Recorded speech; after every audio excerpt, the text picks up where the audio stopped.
Okay, effect of thought on health and the body. The body is the servant of the mind. It obeys the operations of the mind, whether they be deliberately chosen or automatically expressed. At the bidding of unlawful thoughts, the body sinks rapidly into disease and decay. At the command of glad and beautiful thoughts, it becomes clothed with youthfulness and beauty. Disease and health, like circumstances, are rooted in thought. Sickly thoughts will express themselves through a sickly body. Thoughts of fear have been known to kill a man as speedily as a bullet, and they are continually killing thousands of people just as surely, though less rapidly. The people who live in fear of disease are the people who get it. Anxiety quickly demoralizes the whole body and lays it open to the entrance of disease, while impure thoughts, even if not physically indulged, will soon shatter the nervous system. Strong, pure, and happy thoughts build up the body in vigor and grace. The body is a delicate and plastic instrument which responds readily to the thoughts by which it is impressed, and habits of thought will produce their own effects, good or bad, upon it. Men will continue to have impure and poisoned blood as long as they propagate unclean thoughts. Out of a clean heart comes a clean life and a clean body. Out of a defiled mind proceeds a defiled life and corrupt body. Thought is the fountain of action. Life and manifestation make the fountain pure and will be pure. Change of diet will not help a man who will not change his thoughts. When a man makes his thoughts pure, he no longer desires impure food. Clean thoughts make clean habits. The so-called saint who does not wash his body is not a saint. He who has strengthened and purified his thoughts does not need to consider the malevolent microbe.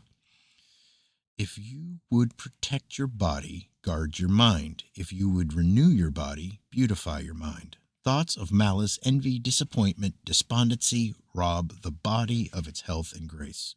A sour face does not come by chance, it is made by sour thoughts. Wrinkles that mar are drawn by folly, passion, and pride. I know a woman of 96 who has the bright, innocent face of a girl. I know a man well under middle age whose face is drawn into inharmonious contours. The one is the result of a sweet and sunny disposition, the other is the outcome of passion and discontent. As you cannot have a sweet and wholesome abode unless you admit the air and sunshine freely into your rooms, so a strong body and a bright, happy, or serene countenance can only result from the free admittance into the mind of thoughts of joy and goodwill and serenity. On the faces of the aged there are wrinkles made by sympathy, others by strong and pure thought, and others are carved by passion. Who cannot distinguish them? With those who have lived righteously, age is calm, peaceful, and softly mellowed, like the setting sun. I have recently seen a philosopher on his deathbed. He was not old except in years. He died as sweetly and peacefully as he lived. There is no physician like cheerful thought for dissipating the ills of the body. There is no comforter to compare with goodwill for dispersing the shadows of grief and sorrow. To live continually in thoughts of ill will, cynicism, suspicion, and envy is to be confined in a self-made prison hole, but to think well of all, to be cheerful with all, to patiently to find the good in all. Such unselfish thoughts are the very portals of heaven, and to dwell day by day in thoughts of peace towards every creature will bring abiding peace to their possessor.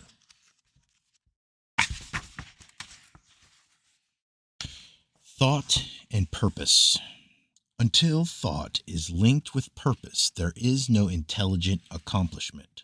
With the majority, the bark of thought is allowed to drift upon the ocean of life. Aimlessness is a vice, and such drifting must not continue for him who would steer clear of catastrophe and destruction. They who have no central purpose in their life fall an easy prey to petty worries, fears, troubles, and self pityings, all of which are indications of weakness, which lead just as surely as deliberately planned sins, though by a different route, to failure, unhappiness, and loss, for weakness cannot persist in a power evolving universe. A man should conceive of a legitimate purpose in his heart and set out to accomplish it. He should make this purpose the centralizing point of his thoughts. It may take the form of a spiritual idea, or it may be a worldly object, according to his nature at the time being. But whichever it is, he should steadily focus his thought force upon the object which he has set before him. He should make this purpose his supreme duty, and should devote himself to its attainment, not allowing his thoughts to wander away to ephemeral fancies, longings, and imaginings. This is the royal road to self control and true concentration of thought. Even if he fails again and again to accomplish his purpose, as he necessarily must until weakness is overcome, the strength of character gained will be the measure of his true success, and this will form a new starting point for future power and triumph. Those who are not prepared for the apprehension of a great purpose should fix the thoughts upon the faultless performance of their duty, no matter how insignificant their task may appear. Only in this way can the thoughts be gathered and focused, and resolution of energy be developed, which being done, there is nothing which may not be accomplished. The weakest soul, knowing its own weakness and believing this truth, that strength can only be developed by effort and practice, will, thus believing, at once begin to exert itself, and, adding effort to effort, patience to patience, and strength to strength, will never cease to develop, and will at last grow divinely strong. As the physical weak man can make himself strong by careful and patient training, so the man of weak thoughts can make them strong by exercising himself in right thinking. To put away aimless and weakness and to begin to think with purpose is to enter the ranks of those strong ones who only recognize failure as one of the pathways to attainment, who make all conditions serve them, and who think strongly, attempt fearlessly, and accomplish masterfully. Excuse me. Having conceived of his purpose, a man should mentally mark out a straight pathway to its achievement, looking neither to the left nor to the looking to the right nor the left. Doubts and fears should be rigorously excluded. They are disintegrating elements which break up the straight line of effort, rendering it crooked, ineffectual, useless. Thoughts of doubts and fear never accomplish anything and never can. They always lead to failure. Purpose, energy, power to do, and strong thoughts cease when doubt and fear creep in. The will to do springs from the knowledge that we can do.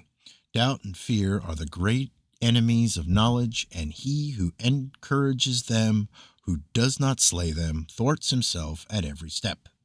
He who has conquered doubt and fear has conquered failure. His every thought is allied with power, and all difficulties are bravely met and wisely overcome. His purposes are seasonally his purposes are seasonably planted, and they bloom and bring forth fruit, which does not fall prematurely to the ground. Thought allied fearlessly to purpose becomes creative force.